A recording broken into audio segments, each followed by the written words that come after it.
नमस्कार, news state पर आप सभी का स्वागत है। मैं हूं आपके साथ शुभेंदु सिंह। आपके मुद्दे में आज बात करेंगे छत्तीसगढ़ की, जहां बड़ी संख्या में अनियमित कर्मचारी धरने पर बैठे हैं। लंबे समय से ये कर्मचारी नियमितीकरण की मांग कर रहे हैं और साथ ही किए गए चुनावी वादे की याद भी वो दिला रहे हैं।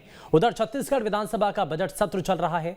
सदन में पक्ष विपक्ष में नोकझोंक जारी है, लेकिन इस शोरगुल में अनियमित कर्मचारियों की कोई सुध लेने वाला नहीं है। और आज चर्चा इसी मसले पर कि अनियमित कर्मचारी नियमित कब होंगे, कर्मचारियों के धरने पर बैठने से नुकसान किसका है, चुनाव से पहले नियमित हो पाएंगे क्या अनियमित कर्मचारी, वैसे वादे किए ही क्यों जाते हैं जिन्हें पूरा करना मुश्किल हो जाए, चुनाव से पहले नियमितीकरण एक बड़ा मुद्दा होगा क्या। इन तमाम सवालों का जवाब तलाशेंगे। साथ में हमारे खास मेहमानों का एक बड़ा पैनल जुड़ने जा रहा है, लेकिन उससे पहले एक रिपोर्ट आपको दिखाते हैं।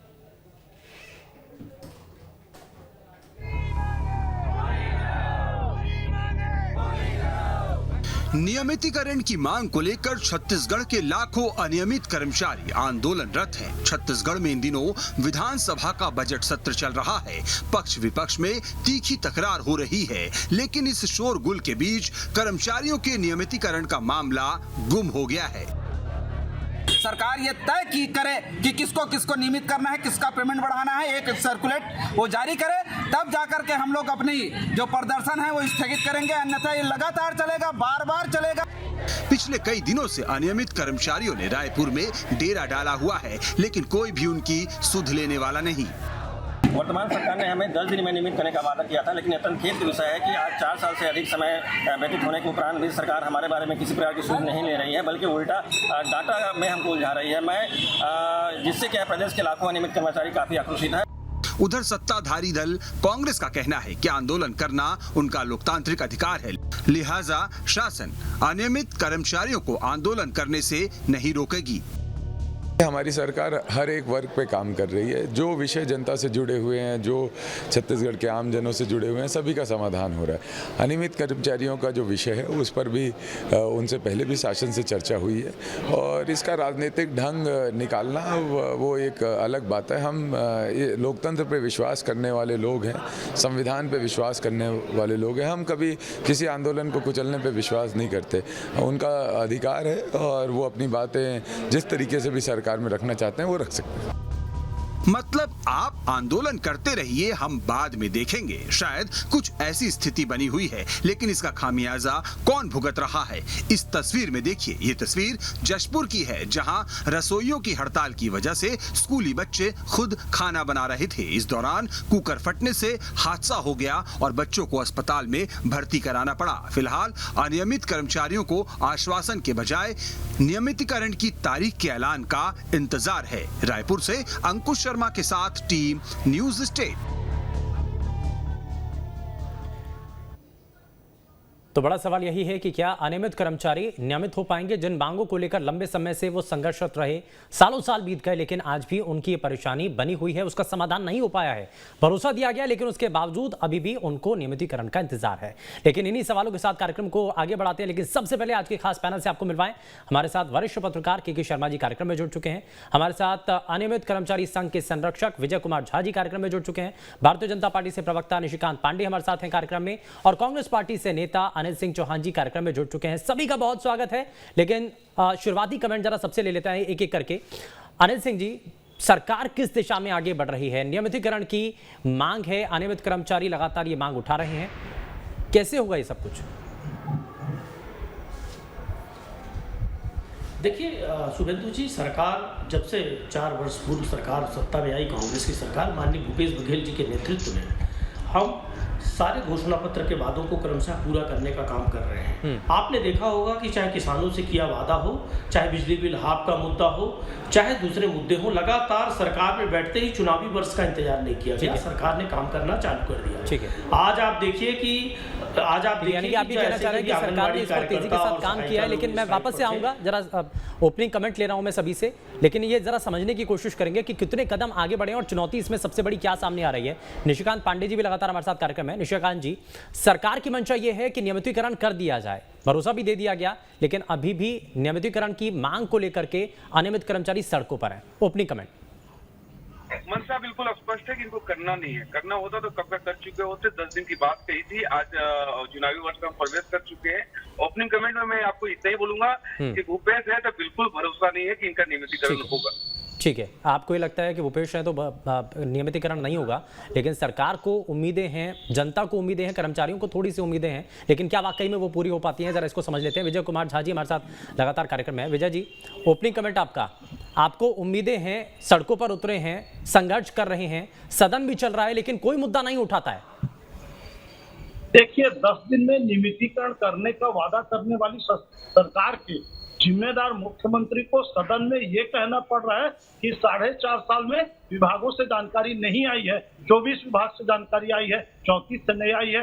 वो न अधिकारी जानकारी नहीं भेजा, और छत्तीसगढ़ में हमारे मुख्यमंत्री से बड़ा कोई अधिकारी है? मैं मुख्यमंत्री रहूं तो जो अधिकारी जानकारी नहीं भेजे तत्काल उनको सस्पेंड करूं, तत्काल उनके खिलाफ शोकाज नोटिस जारी करूं। कुल मिलाकर बड़ा वाजिब सा सवाल है कि एक लंबा समय हो चुका है, 4 साल बीत चुके हैं, लेकिन अभी तक भी कोई भी डेटा जिसको लेकर के कहा जा रहा है कि डेटा अभी तक सरकार के पास नहीं पहुंचा, इसी वजह से ये निर्णय नहीं लिया जा रहा है। जरा इस पर जल्दी से के शर्मा जी से भी एक ओपनिंग कमेंट ले लेते हैं। के शर्मा सर, ये जो सियासत है इस पर होती हुई नजर आ रही है, लेकिन विपक्ष के पास बैठे बिठा एक बड़ा मुद्दा भी है, लेकिन सदन के भीतर इसकी कोई गूंज या इसको लेकर के कोई हंगामा होता हुआ नजर नहीं आता है।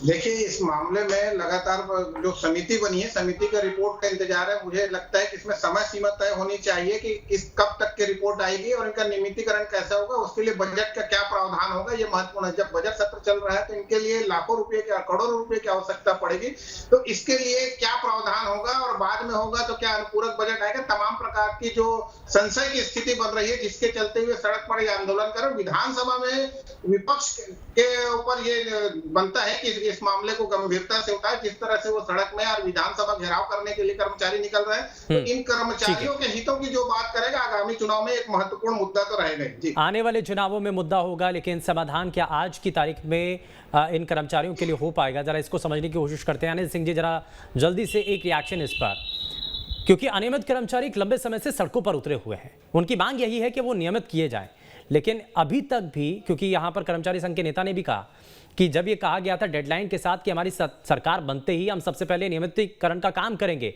लेकिन 4 साल से ज्यादा का समय बीतने के बाद भी अभी तक डेटा उपलब्ध नहीं हो पा रहा है। आपको नहीं लगता कि सवाल इसको लेकर के कर्मचारी लगातार उठाएंगे और विपक्ष के पास बैठे बैठा एक बड़ा मुद्दा मिल चुका है?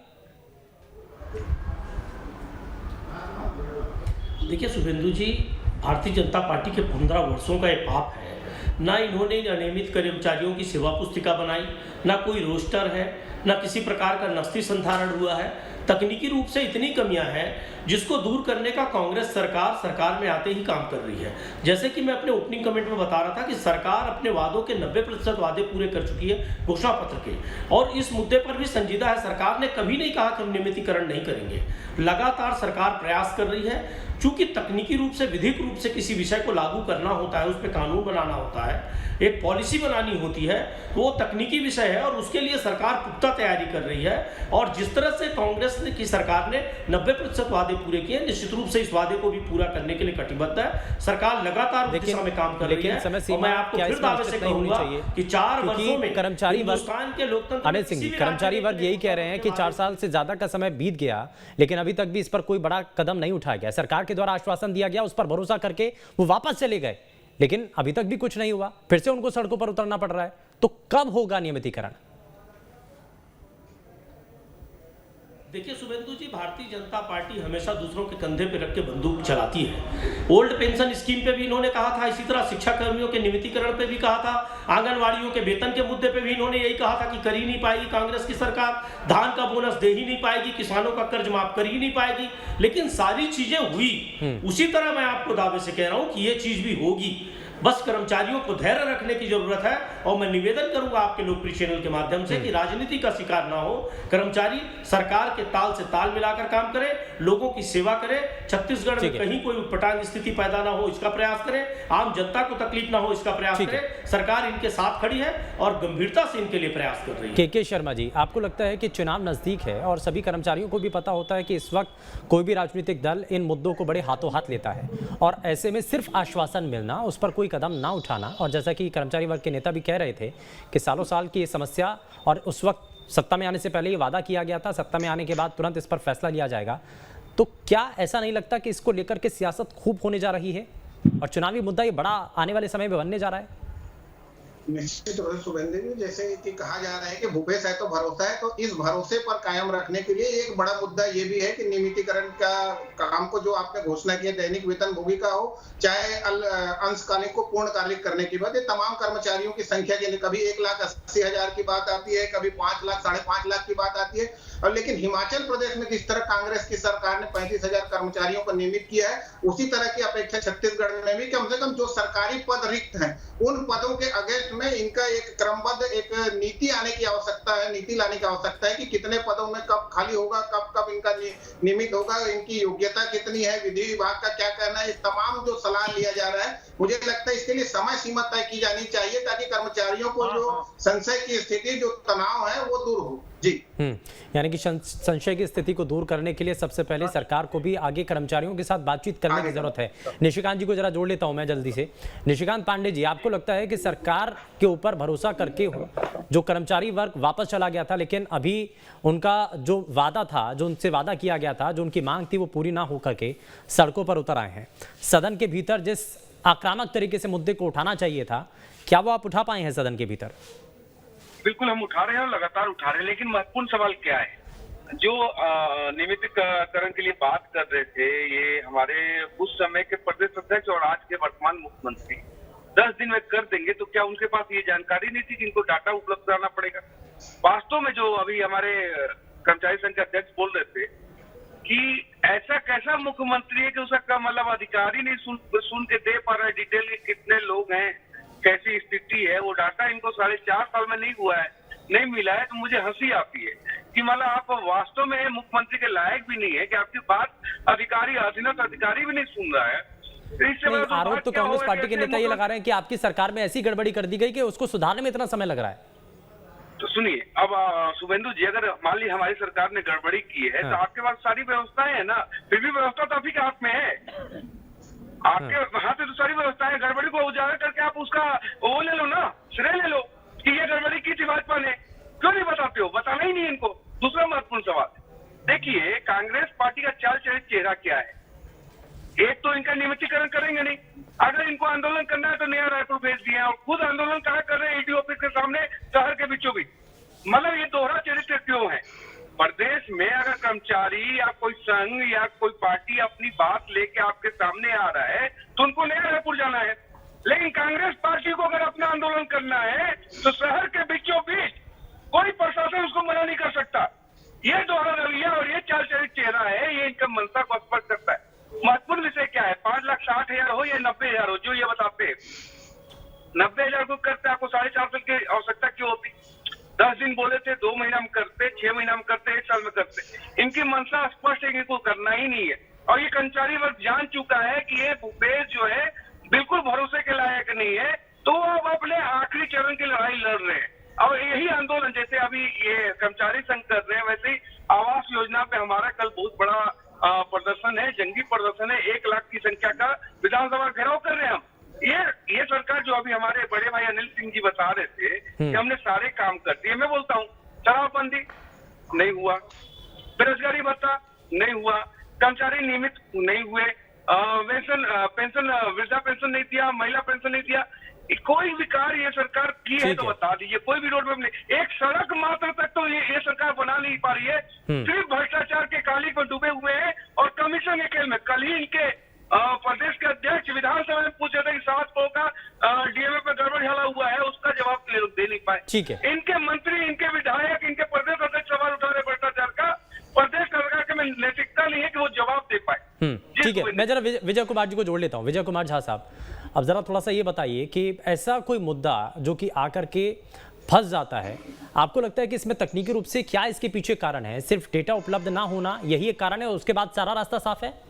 बातचीत हो ही है? नहीं, डाटा उपलब्ध होना कारण नहीं है। हाँ। नहीं करना है इसलिए डाटा उपलब्ध नहीं हो रहा है। और मैं कांग्रेस के प्रवक्ता जी ने कहा, 2 बात बोलूंगा।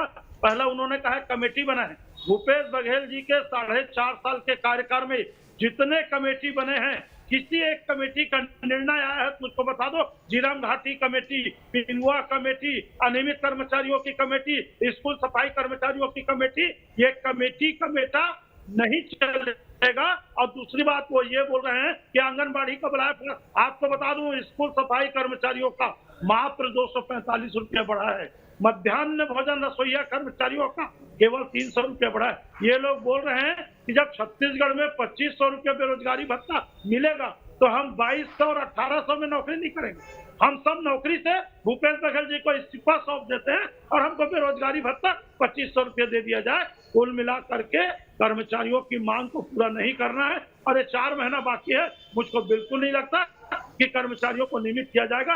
इनकी भी गति वैसी होगी जैसे आरक्षण व्यवस्था लागू किया गया, किसी को आरक्षण नहीं मिला। एनपीएस ओपीएस की घोषणा की गई, पुरानी पेंशन योजना में 5-5 लाख रुपया कर्मचारियों से जमा कराया जा रहा है, उनको भी लाभ नहीं मिला।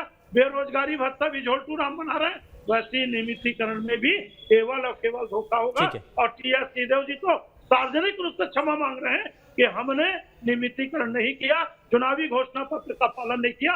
मैं अनिल सिंह जी अब जरा जवाब दीजिए। ये किसी प्रवक्ता की बात नहीं है, ये कर्मचारी वर्ग से जुड़ी हुई आवाज है। वो ये कह रहे हैं कि कितना भरोसा करें, ये पीड़ा है, ये दर्द है, और जो सड़कों पर भी नजर आया था। देखिए शुभेंदु जी, विजय कुमार झा जी भारतीय जनता पार्टी के प्रवक्ता से अच्छा भारतीय जनता पार्टी के लिए बोलते हैं। मेरी ये सलाह है भारतीय जनता पार्टी को और विजय कुमार झा नहीं, एक कर्मचारी वो भारतीय जनता पार्टी कर्मचारी नेता अगर अपनी बात रखता है तो सर उसको उस नजरिए से ना देखा जाए। मैं दूसरी बात कहना चाहता हूँ शुभेंदु जी, कर्मचारी नेता अपनी बात रखता है वो गलत नहीं है। मैं ये बात कहना चाहता हूँ कौन सी कमेटी फेल हुई, ये किस कमेटी की बात कर रहे थे? किसानों की कर्ज माफी की कमेटी, बिजली बिल हाफ की कमेटी, ये कितनी कमेटियों की बात करेंगे?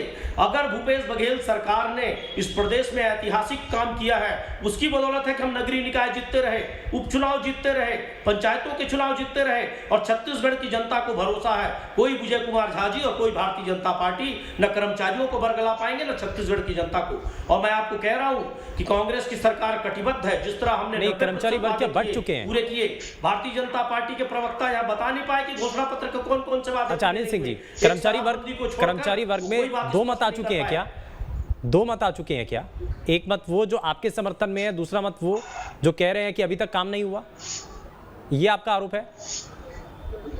मैं मतों की बात नहीं जानता शुभेंदु जी, मैं एक चीज जानता हूं कि भारतीय जनता पार्टी कर्मचारियों के कंधे पर बंदूक रखकर कुछ नौसिखिए नेताओं का सहारा लेकर कांग्रेस को घेरने का प्रयास कर रही है, क्योंकि 4 साल एसी कमरों से नहीं निकले, ना विधानसभा में ना सड़क पर इनका कहीं प्रदर्शन नहीं रहा। अब ये दूषित राजनीति कर रहे हैं, कर्मचारियों के कंधे का इस्तेमाल कर रहे हैं। Counter reaction. 15 साल में इन्होंने कमीशन खोरी और भ्रष्टाचार किया, ना नियमित कर्मचारियों की सेवा पुस्तिका बनी, ना इनका कोई रोस्टर बना, ना इन्होंने नस्ती संधारण किया। उस पाप को सही कहा भारतीय जनता पार्टी के प्रवक्ता ने, उस पाप को भूपेश बघेल जी नहीं समझ पाए थे कितना विवाद दिया इन्होंने प्रदेश। ठीक है निशिकांत जी। अनिल जी इतना अहंकार अच्छा नहीं है, सत्ता में है, जनता के हित की रक्षा करना आपका कर्तव्य नहीं है साहब, लोकतंत्र की बुलंद आवाज है अनिल जी, और लोकतांत्रिक आंदोलनों को कुचलना आपका काम है, हमारा नहीं। इसीलिए तो 1975 में आपातकाल लगाए थे ना आप, बिना पुचले लगाए थे।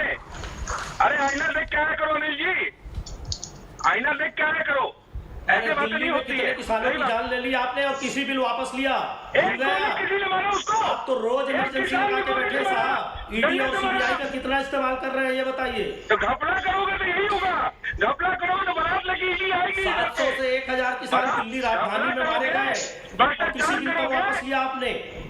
अरे राहुल गांधी सोनिया गांधी बेल पे है, शर्म तो कर लो अनिल जी, शर्म कर लो।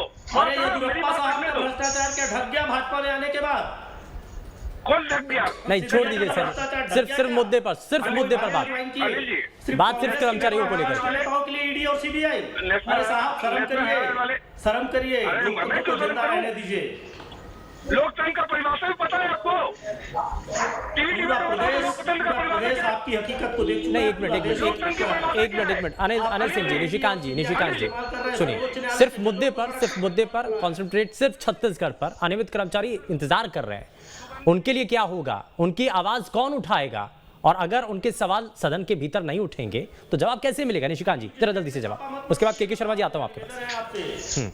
IT वाईटी का छापा न्यूज स्टेट पे ना पड़ जाए, आग्रह। नहीं सर, उससे कोई डर नहीं लगता है। आपने घेर लिया है। नहीं अनिल सिंह जी, उससे कोई डर नहीं लगता है, क्योंकि बड़ा पारदर्शी तरीके से काम होता है, बहुत पारदर्शी। नहीं, डराने का प्रयास तो ये करते हैं साहब, आप नहीं डरता सर। न्यूज स्टेट, बाकी चैनल्स के नहीं पता, लेकिन न्यूज स्टेट नहीं डरता है। कंटिन्यू, कई मीडिया समूहों को इन्होंने घेरा है। हाँ, ये 75 की बात करते हैं।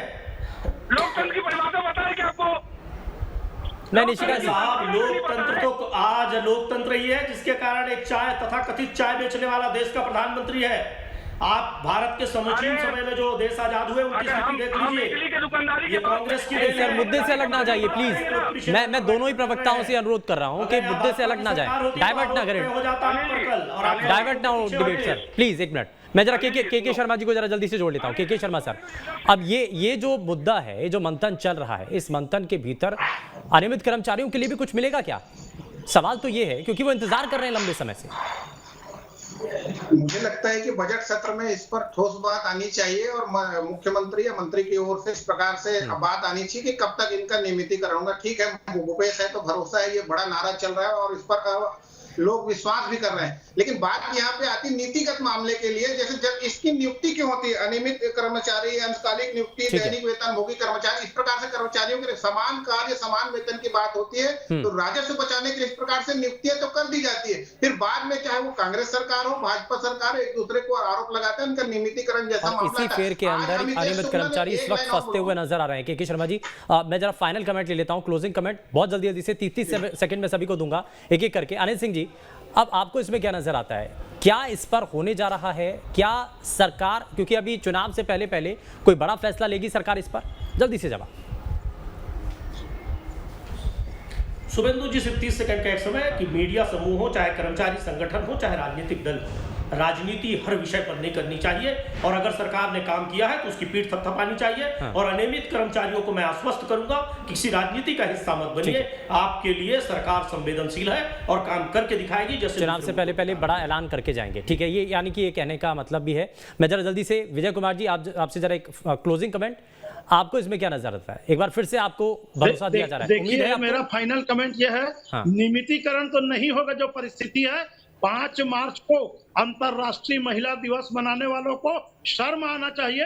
बूढ़ा तालाब धरना स्थल पर 148 दिन से छत्तीसगढ़ की बहु बेटी विधवा अपने पति और बाप के मरने के बाद अनुकंपा ये बड़ा मुश्किल हो चुका है, ये बड़ा मुश्किल है वाकई में। इसका जिक्र भी किया गया था। मैं जरा निशिकांत जी को जोड़ लेता हूँ। निशिकांत जी, अब उम्मीदें हैं, लड़ाई कहां तक लड़ी जाएगी? चुनाव से पहले नियमितीकरण का जो विषय है कहां तक उठाएंगे?